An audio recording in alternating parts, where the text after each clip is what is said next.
नमस्कार, अंजली किचन मध्ये तुमचे खूप खूप स्वागत आहे। आज आपण बनवून दाखवते कांदा भाजी। तर त्यासाठी बघा इथं 5 कांदे मीडियम साईजचे उभे कट करून घेतले। छान असे पातळ पातळ कांदे आपण इथं उभे कट करून घेतलेले इथं बघू शकता तुम्ही। त्यानंतर आपल्याला लागणार आहे त्यासाठी 2 वाट्या बेसन घेतलेले, म्हणजे 1 वाटी फुल घेतली, एक अर्धी म्हणजे 1.5 वाटी बेसन घेतलेले आपण। त्यानंतर इथं बघा एक 5 ते 6 चमचे तांदळाचे पीठ लागणार आहे ते घेतले। थोडी कोथिंबीर लागेल आपल्याला।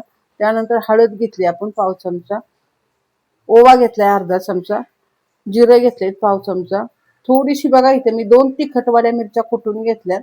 त्यानंतर इथं थोडासा आपण इथं लाल तिखट पण टाकणार आहे ते पण घेतलेले। चवीनुसार मीठ लागेल आपल्याला, थोडासा हिंग लागणार आहे, कोथिंबीर लागेल आणि आपल्याला तळण्यासाठी तेल लागणार आहे। तर इथं पाहू शकता सर्व साहित्य व्यवस्थित सांगून झालेले। एक मोठा कुंडा घेतलाय स्टीलचा, त्या कुंड्यामध्ये सर्वात आधी आपण कांदा घेतलेला आहे। तर एक मी 4 ते 5 कांदे बघा चिरून घेतलेले आहेत। कांद्याला थोडंसं मीठ लावू किंचित असं, आणि हा कांद्याला मीठ थोडंसं आपण चोळून बाजूला ठेवणार आहे, म्हणजे कांदा पण आपला पूर्ण सुट्टा होईल, व्यवस्थित होईल। तर इथं पाहू शकता कांद्याला मी चांगलं मीठ चोळून घेतलेलं आहे आणि आता आपण कांदा बाजूला करून ठेवणार आहे।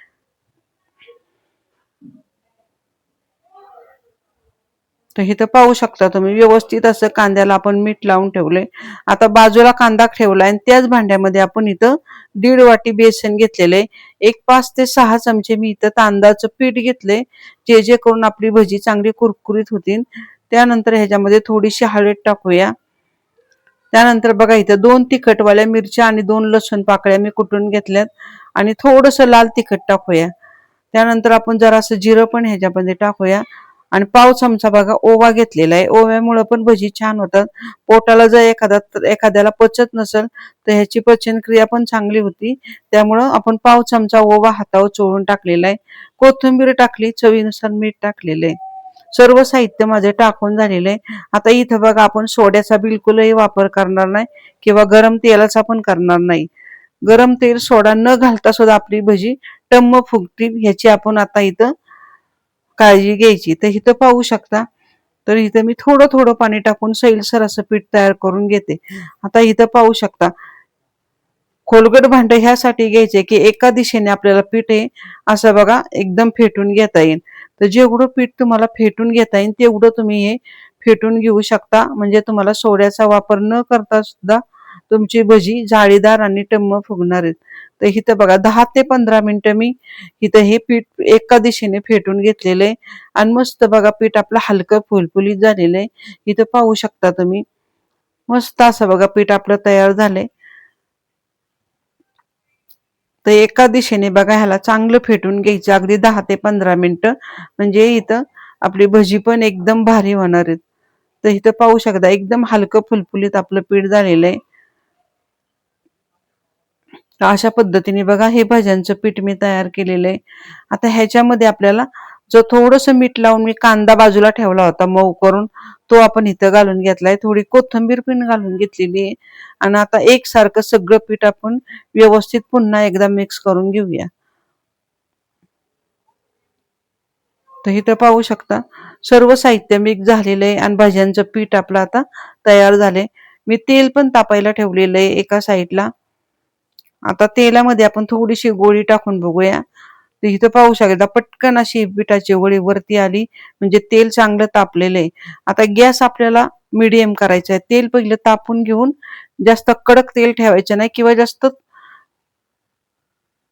मीडियम पण ठेवायचे नाही। मध्यावर तेल तापलं की गॅस बघा थोडा कमी केलाय आणि आपण इथं आता भजी सोडायला घेतलीत। तर जेवढं तेल आहे त्याच्या जास्त ते भजी सोडायची नाहीत, जेवढी बसतील तेवढी भजी इथं मी सोडून घेते, कारण आपली भजी ती चांगली फुगणार आहेत। त्यासाठी मी इथं बघा 6 ते 7 भजी मी फक्त सोडून घेतलेली आहेत। गॅस मीडियम ठेवलेला आहे। व्यवस्थित अशी भजी खालच्या साईडने आपल्याला तळून घ्यायची। तर इथं पाहू शकता अगदी बघा इथं छान अशी भजी आपली फुगलेली आहेत। आता आपण ही पलटी करून घेऊया। तर इथं पाहू शकता तुम्ही अगदी सोड्याचा वापर न करता सुद्धा मस्त अशी भजी टम्म अशी फुगलेली आहेत। आता आतपर्यंत आपली भजी चांगली तळेपर्यंत ह्याला व्यवस्थित अशी आपल्याला तळून घ्यायची, घाई करायची नाही. म्हणजे आपली भजी आहे ती कुरकुरीत आणि चांगली जाळीदार होतील.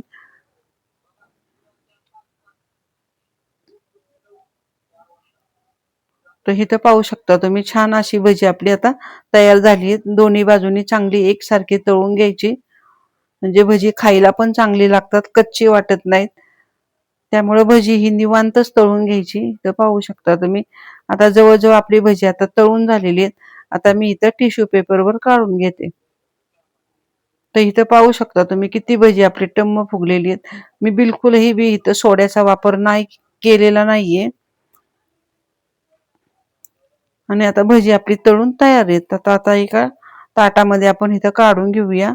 म्हणजे ह्याच्यामध्ये जास्तीचं तेल आहे ते पण निघून जाईल.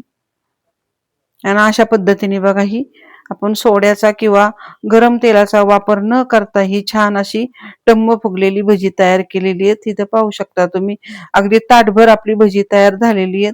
कारण भाज्यांचा आकार पण छान असा फुगलेला आहे. तर इथं पाहू शकता अगदी मस्त अशी गरम गरम आपली ही कांदा भजी तयार झालेली आहे. बाहेर पाऊस चालू आहे.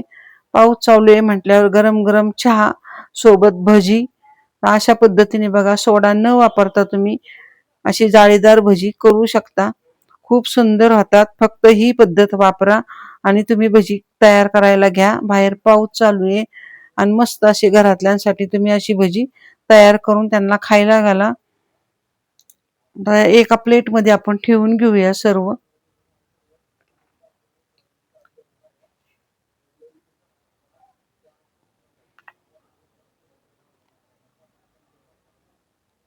इथं पाहू शकता तुम्ही भरपूर अशी ही एक दीड छोटीच वाटी होती. दीड वाटी बेसन घेतलं होतं आपण आणि 5 चमचे आपण इथं तांदळाचं पीठ आणि छान अशी बघा ही ताटभर खुसखुशीत अशी भजी तयार झाली. सोबत गरम गरम चहा. बाहेर जोरदार असा पाऊस चालू आहे आणि अशा पद्धतीने भज्यांची तुम्ही रेसिपी करून बघा. आणि आजची जर रेसिपी तुम्हाला आवडली असेल तर चॅनलला सबस्क्राईब करा, शेअर करा, कमेंट करा. धन्यवाद.